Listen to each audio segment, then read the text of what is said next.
Hello, welcome back.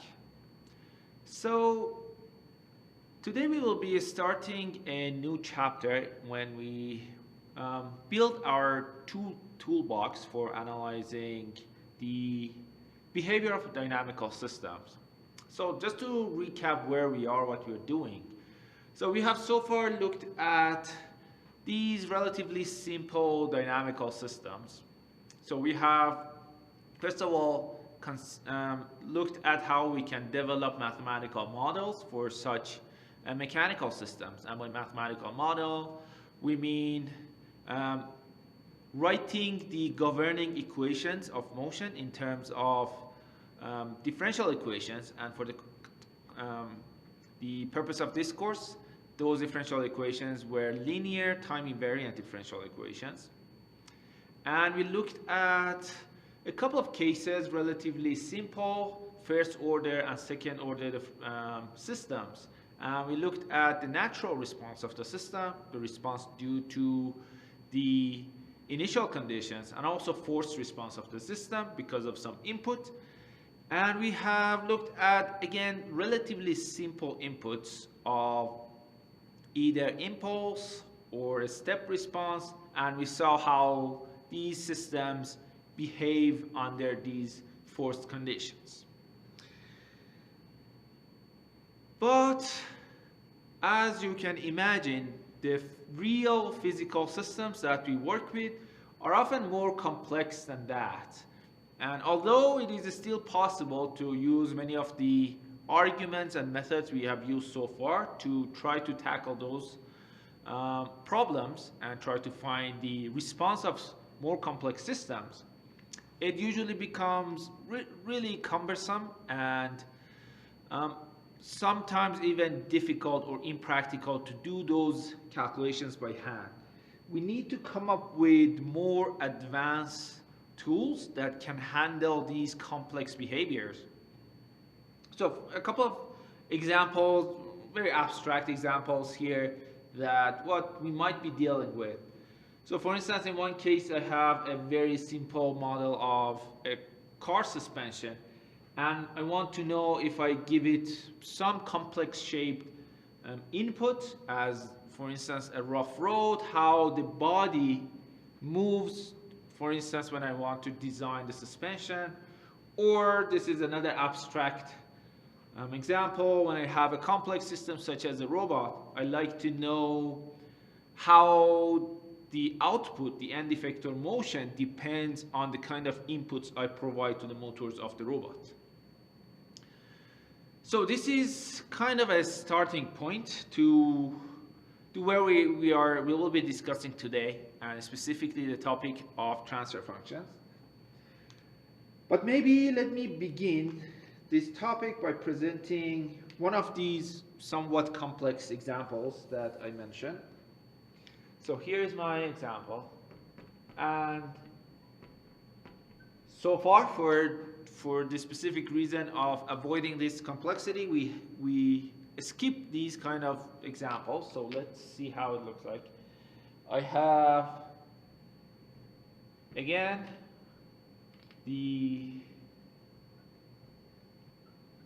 cart system.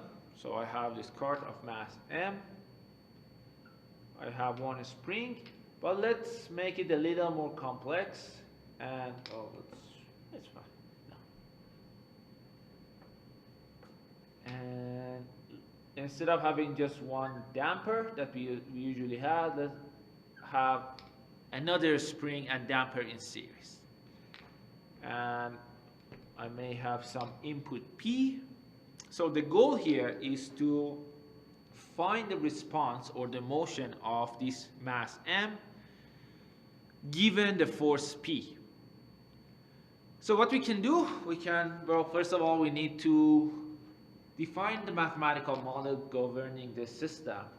So I'm going to define this distance, let's call it, what do I have here, y1. Also, for the reason that will become evident soon, I also need to define, or at least name this distance 2, y2. Now let me give these names. Let's call this k1, k2, and b2. So this is a second 2 degrees of freedom system. We need to know where the mass is and also where this position y2 is to be able to fully describe the system. But let me write the equations of motion. First of all, let's do the free body diagram. I have this mass. A force P is being applied. I have this spring force K2, y1 minus y2. That's why I need to know where this point is.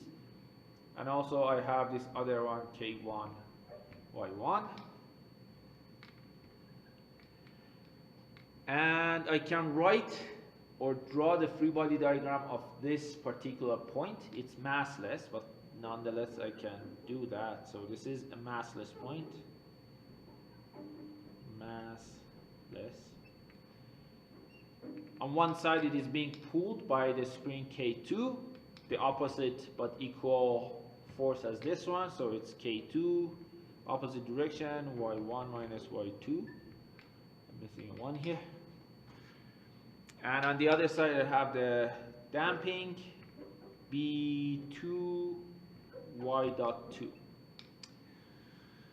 So I have these 2 points of interest and writing the equations of motion for each for this one.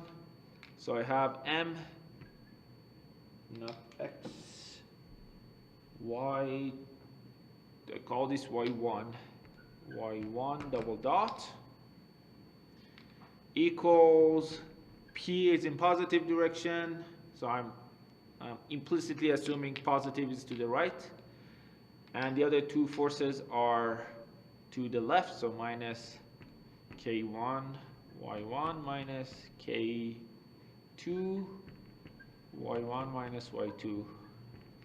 And for this other point, because I don't have any mass, so this is 0, equals k2 y1 minus y2 minus b2 y dot 2. So immediately you see maybe why we held off to these kind of problems, because now I have 2 differential equations in terms of y1 and y2, and immediately looking at it I don't know what to do.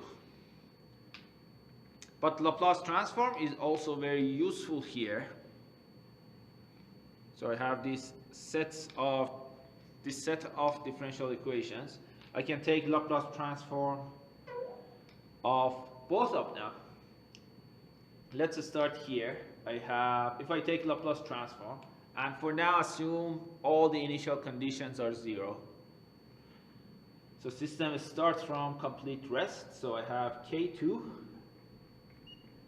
y1 of s minus y2 of s equals b2 s y2 of s. That is the Laplace transform of the second differential equation. I'm going to need to put y2, because remember we are trying to find a relationship between p and y1, so I somehow need to get rid of this variable y2 from my equations. So let me isolate y2 from here. y2 of s equals, I need to close this here. So I have k2 over b2s plus k2 times y1 of s.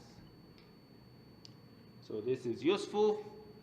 And now I'm going to take the Laplace transform of the top one, ms squared y1 of s. I'm going to take these two terms to the other side so it looks nicer, plus k1 y1 of s plus k2 y1 of s minus y2 of s equals p of s. And now I substitute this y2 of s over here, so I'll have everything in terms of y1. And if I skip just a little bit of algebra and write the final answer, y1 of s equals b2s plus k2 over m b2s s cube mk2s square s square plus k1 plus k2 times b2s plus k1 k2. This turned out longer than I had hoped for, so let me write this here. So y1 of s equals p of s times that.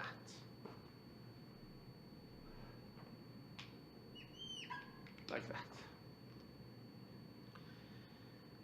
So now I have a very good relationship between the input p of s and the output, my desired output y1 of s. So what we have here is an interesting situation. So let me write it this way. I'm going to call this something g of s, the whole everything within the parentheses. Maybe I can extend this so it's not confusing. Like so. So what I have is y1 of s divided by p of s equals g of s. And this is what we call g of s is our transfer function. So what it does, transfer function, you multiply transfer function by the input to get the output. So y of s, as the name suggests, transfers the input to the output. So y1 of s is g of s times p of s. So p of s could be anything, and as long as I know the transfer function of my system, I can easily calculate the output, the desired output y1. So this is very important. Let's take a moment to see what happened. I had some other variable y2, but through this manipulation within the Laplace domain, I removed or eliminated that variable and came up with just a single expression relating input to output. So in some sense, no, not in some sense, in a sense, this g of s contains the entire information about the dynamics of the system, including how y2 internally is affecting the output behavior y2. So, and this g of s is independent of the input. So it is entirely dynamics related. It relates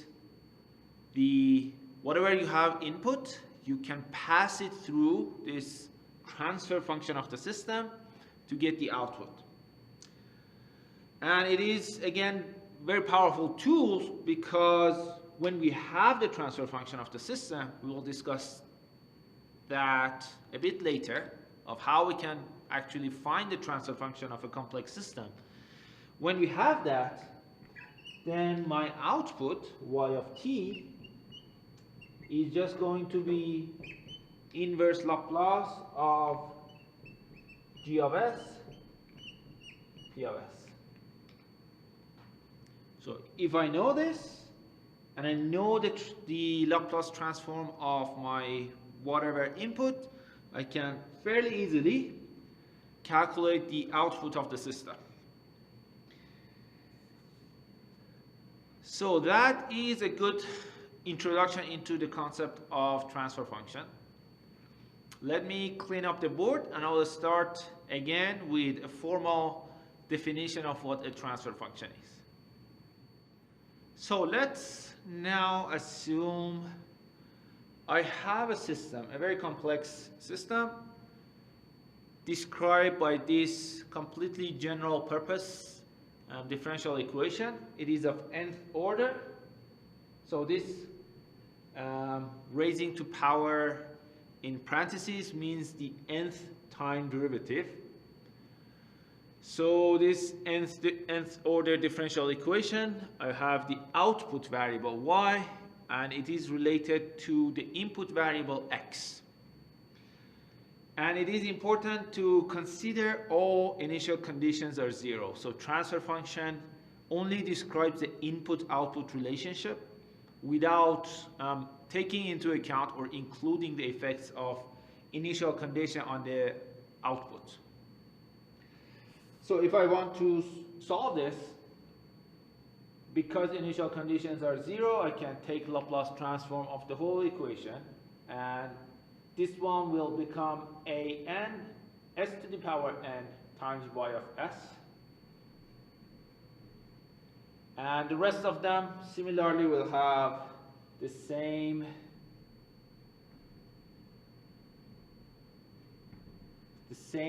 s powers corresponding to the derivative order of that term, a1s plus a naught, all of that times y of s equals same thing for the other side.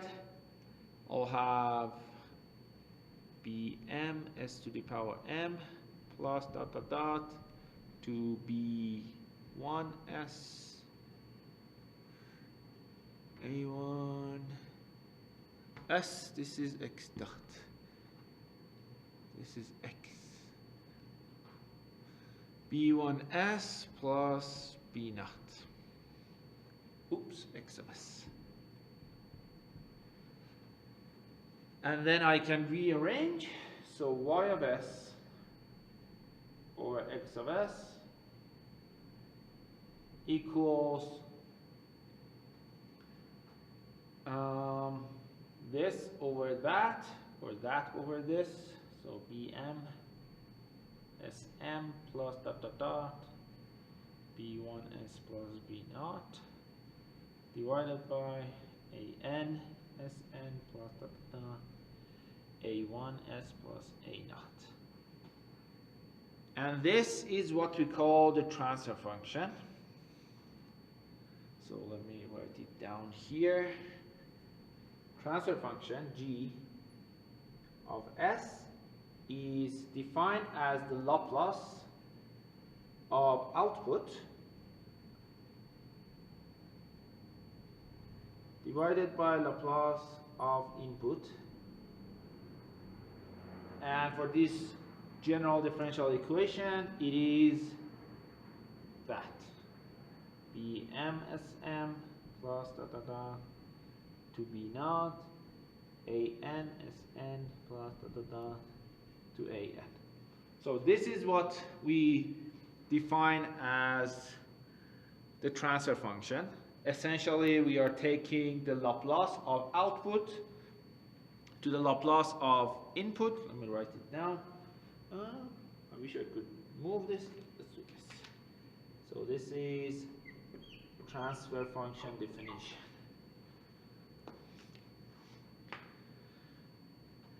It is the Laplace of output divided by Laplace of input, conditioned that all the initial conditions of the signals are zero. So essentially we are starting from completely flat inputs. All values of function and their derivatives are zero. And we arrive at this ratio for the transfer function. And when we have that, obviously, it is a little back and forth between definition and usefulness. So next time that we have a new input, some other input, my new output, y of s, is going to be this g of s times whatever new inputs I might have, x of s.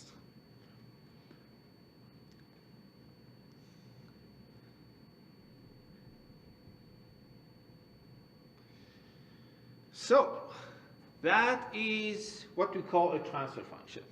It is the ratio of output to input, but within the Laplace domain. So it is, as this equation suggests, very useful in finding the output given some input. And also, I mentioned before that because g of s contains the entire information about the dynamics of the system, essentially to analyze a system, we only need to look at this transfer function g of s, and it is completely unrelated to the actual values of input and output.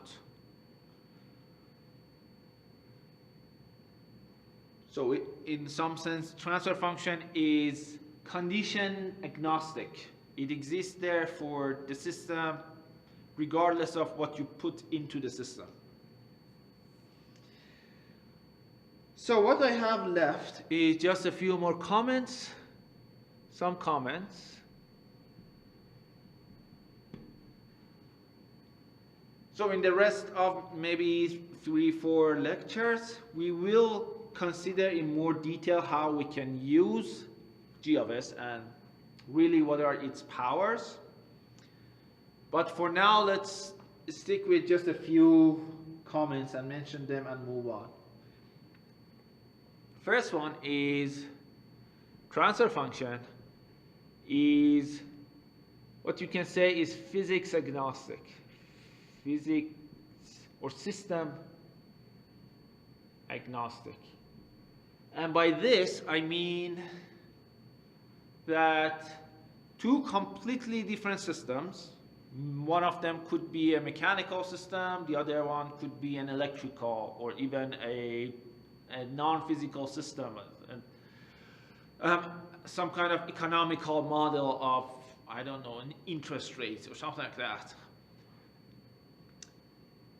The systems can be dynamically equivalent if their transfer function is the same, and that is independent of what the real physics of the system is. For instance, a very simple example,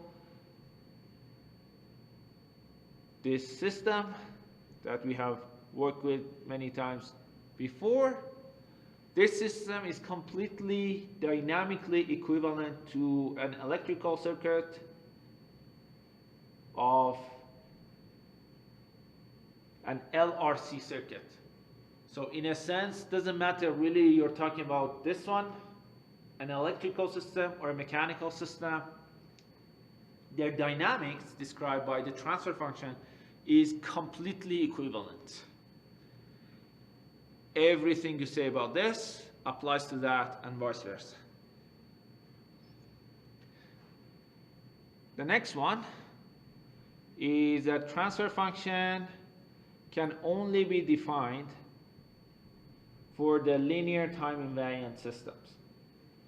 And kind of to realize why this is the case, first of all, the system needs to be linear, because for any of the things we say now and in future to be true, we need to have this superposition property of linear systems. And also for the other reason, for nonlinear equations, we often cannot define a Laplace transform, for instance, Laplace of sine of t, something like that. That makes it impractical to be defined for nonlinear systems. As for the time invariant aspect of it, so remember that transfer function is just one term that describes the dynamics of the system. So it makes sense if the dynamics is changing, we cannot have it in that static form.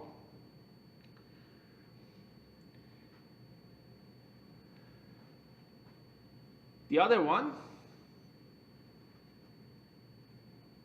is a transfer function. If I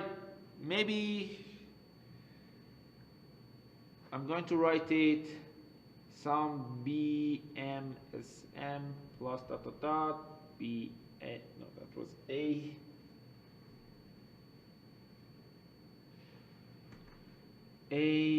N S N plus dot dot dot. So even going back to the first example that we saw, the denominator, that is a Laplace, wait a minute,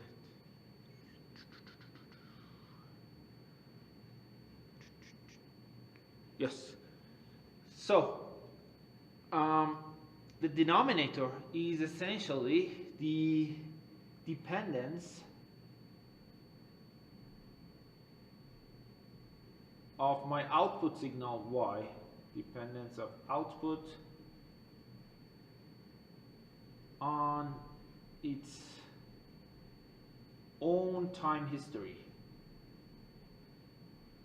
So this defines how y's and y dots and all of these are related to each other and lead to the behavior of the final, the actual value y.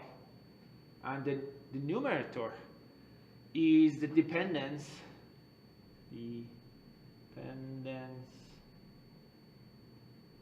on time history of input.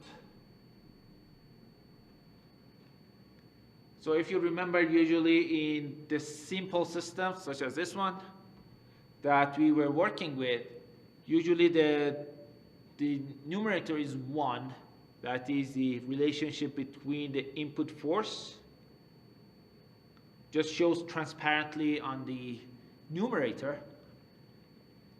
But in the example that I had, that internal degree of freedom described in y2, we had something here, and it was because now the input and how that force somehow interacts internally within the system and applies back as another force onto the mass m. That showed up here as the numerator. Dependence on the history, dependence of, let me write it, dependence on, yeah, no, that's good. That's good enough.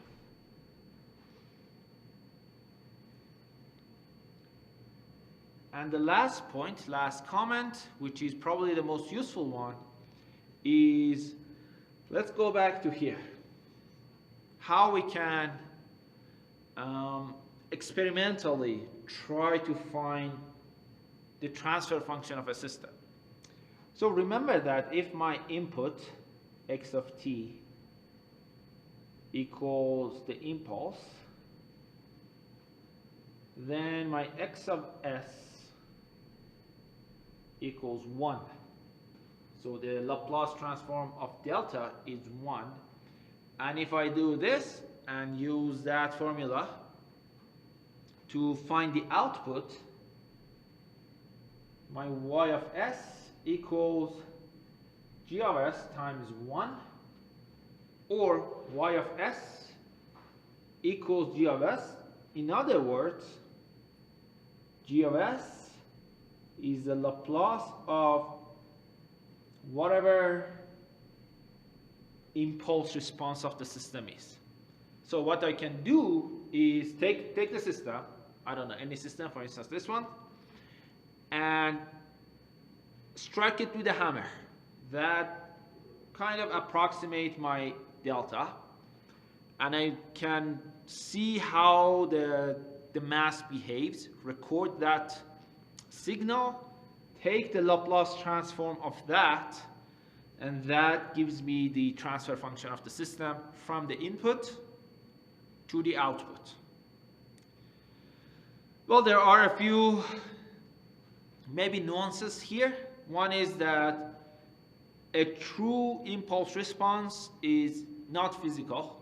We can never have an input that is infinitely large and is only applied for an infinitely small amount of time.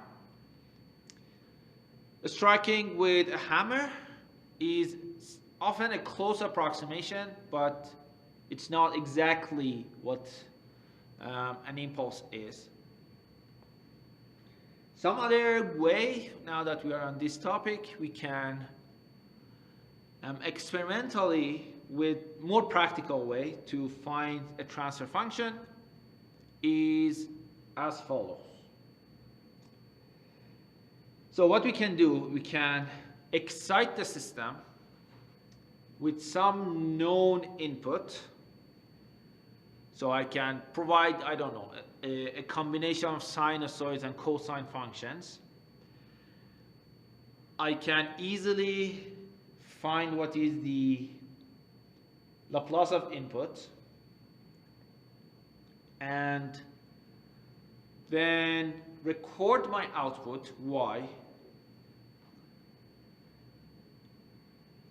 In doing so, what we need to do is to pre-assume a certain order for the system. For instance, I take my system to be a fourth order. That is a prior guess that we have to make. And then what I have, I need to calculate the coefficients of these transfer function.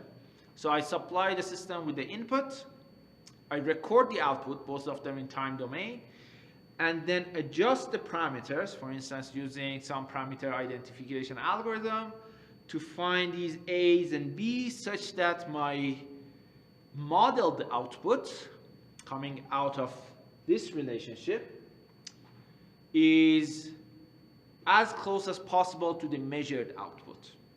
So that is a bit more practical way to find the transfer function, at least within the frequencies of interest.